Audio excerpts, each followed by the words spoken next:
La vie de Véronique Sanson, l'une des auteurs-compositrices-interprètes pionnières de la chanson française, est un voyage riche en émotions, des feux de la rampe aux plus profondes souffrances personnelles. Née le 24 avril 1949 à Boulogne-Billancourt, dans une famille de musiciens, Véronique a grandi sous l'influence de ses parents, René et Colette Sanson, résistants pendant la Seconde Guerre mondiale. Sa plus grande tristesse ne résidait pas dans ses échecs professionnels ni dans la pression de la célébrité, mais dans le regret d'avoir blessé Michel Berger, son premier compagnon et mentor artistique, lorsqu'elle l'a quitté brutalement pour partir aux États-Unis avec Stephen Stills en 1973. Elle confiait à son fils, Chris Stills, qu'il y avait des nuits où, assise dans sa maison du Colorado, elle contemplait les montagnes enneigées et pleurait en se remémorant le moment où elle avait quitté Berger sous prétexte d'acheter des cigarettes, le laissant dans la douleur et la confusion. Cette tristesse fut aggravée par la mort de Berger en 1992, lui laissant le sentiment de n'avoir jamais eu l'occasion de lui présenter ses excuses. Bien qu'elle ait trouvé du réconfort dans la musique et sa famille, cette culpabilité resta une blessure profonde et incurable. La carrière de Véronique Sanson est une histoire de talent inné, de persévérance et d'extrême difficulté. Elle commença le piano à 4 ans sous la direction de son père, passionné de jazz, et la guitare avec sa mère. À 13 ans, elle composa ses premières chansons, influencée par les Beatles, Ray Charles et le vibrato unique de Dionne Warwick. En 1965, une grave méningite lui laissa une grande partie de son enfance, un événement qui affecta profondément son écriture, avec des chansons empreintes de sentiments de perte et de nostalgie. En 1967, elle lança sa carrière chez Roche-Martin avec sa sœur Violaine et François Bernheim, mais le groupe ne vendit que quelques centaines de disques et se sépara rapidement. Cette expérience l'amène à Michel Berger, qui devient non seulement son amant, mais aussi son guide chez Pathé Marconi.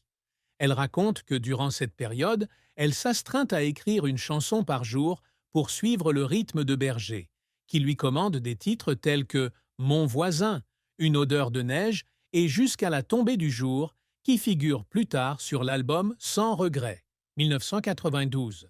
Cependant, ses premiers singles solo, Le feu du ciel et Le printemps, et là, en 1969, échouent, ce qui conduit Pathé Marconi à résilier son contrat. La situation change en 1972, lorsqu'elle sort son premier album, Amoureuse, produit par Berger pour WEA.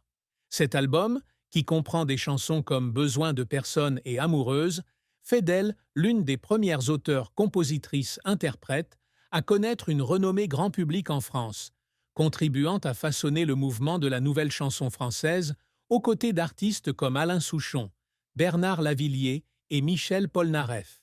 Amoureuse est double disque d'or, se vendant à plus de 100 000 exemplaires, et la chanson du même nom est reprise par Kiki Dee, Olivia Newton-John et bien d'autres, notamment au Royaume-Uni.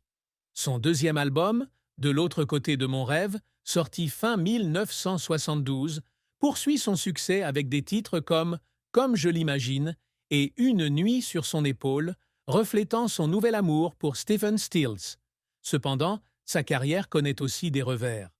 Un mois de concert au restaurant de la Tour Eiffel en 1972 lui laisse des souvenirs amers de la pression du public et des conditions de travail difficiles. Un jour, elle fond en larmes dans la loge après un spectacle, se sentant méprisée en tant qu'artiste. Après son installation aux États-Unis en 1973, elle enregistre l'album Le Maudit à Nashville, devenant ainsi la première chanteuse française à enregistrer aux États-Unis. Mais l'adaptation à ce nouvel environnement et la pression de la vie avec Stills l'épuisent à plusieurs reprises. Elle a un jour confié à Violaine qu'il y avait des jours où elle était assise en studio, essayant de terminer des chansons comme Ma révérence, mais qu'elle était incapable de se concentrer à cause de conflits conjugaux. Dans les années 1980, de retour en France, elle continue de connaître le succès avec son album Moi le venin, 1988, disque de platine avec la chanson Allah, Mais cette chanson suscite la controverse et lui vaut des menaces de mort de la part de groupes extrémistes islamistes. Cet événement la plonge dans un état de panique et elle fond en larmes en lisant les lettres de menaces reçues à son domicile. Elle continue néanmoins d'innover avec la sortie de Sans regret en 1992, dont le tube Rien que de l'eau se vend à plus de 500 000 exemplaires et lui vaut la victoire de la musique de l'interprète de l'année en 1993. Elle remporte également d'autres prix prestigieux, dont le Grand Prix de la SACEM en 1991 et la Grande Médaille de la chanson française de l'Académie française en 1960.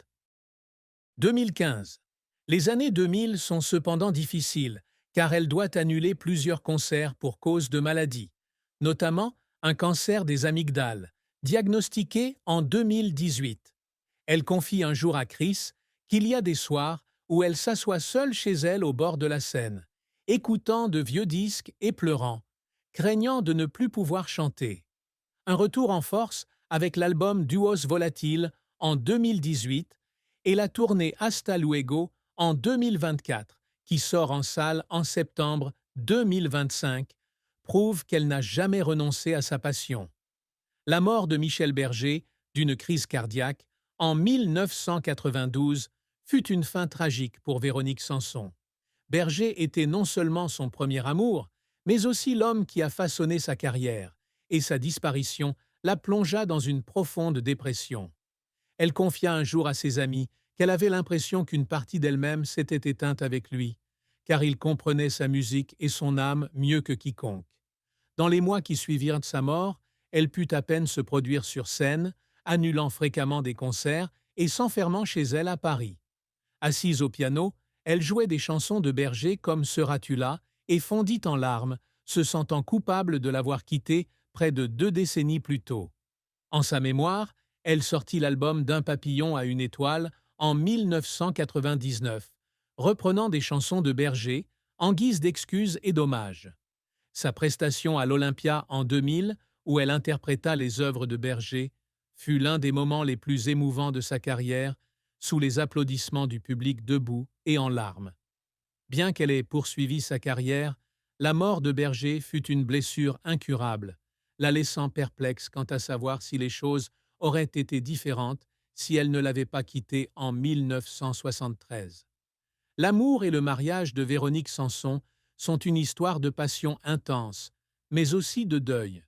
Elle a entamé une relation avec Michel Berger à la fin des années 1960, alors qu'ils étaient jeunes et partageaient un amour commun pour la musique. Ils étaient considérés comme le couple idéal de la scène musicale française, mais leur relation a pris fin brutalement en 1973 lorsqu'elle a rencontré Stephen Stills, membre de Crosby, Stills, Nash & Young, lors d'un concert à l'Olympia.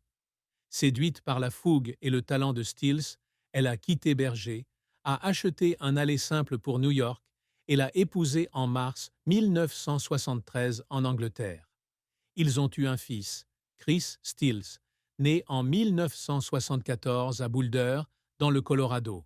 Cependant, son mariage avec Stills a été tumultueux, marqué par des conflits liés à des différences culturelles et de mode de vie. Elle confia un jour à sa sœur Violaine qu'il lui arrivait de pleurer dans sa chambre au Colorado, se sentant seule face à l'inconnu et à la pression de la carrière de Stills. Elle subit également des violences de la part de Stills, notamment une agression au couteau, un événement qu'elle évoqua vaguement dans une interview accordée à France Inter en 2025.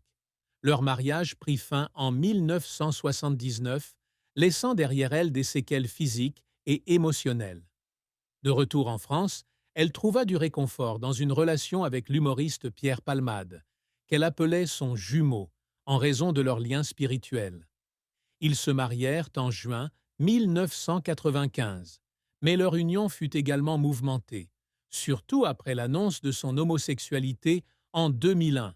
Ils divorcèrent en 2007, 2004 et, bien qu'ils soient restés en bons termes, elle avoua un jour à Chris avoir été blessée par son incapacité à fonder une famille stable avec Palmade. Une autre tragédie majeure de sa vie fut sa relation avec le musicien Nino Ferrer, un secret qu'elle révéla dans une interview à La Montagne.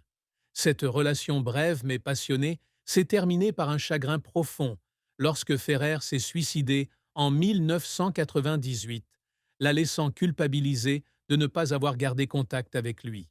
Elle vit désormais avec Christian Mélan, rencontré aux Alcooliques Anonymes, et cette relation lui a apporté la paix après des années de tourmente. Cependant, elle a confié un jour à Chris qu'elle craignait que les blessures de ses relations passées ne la quittent jamais.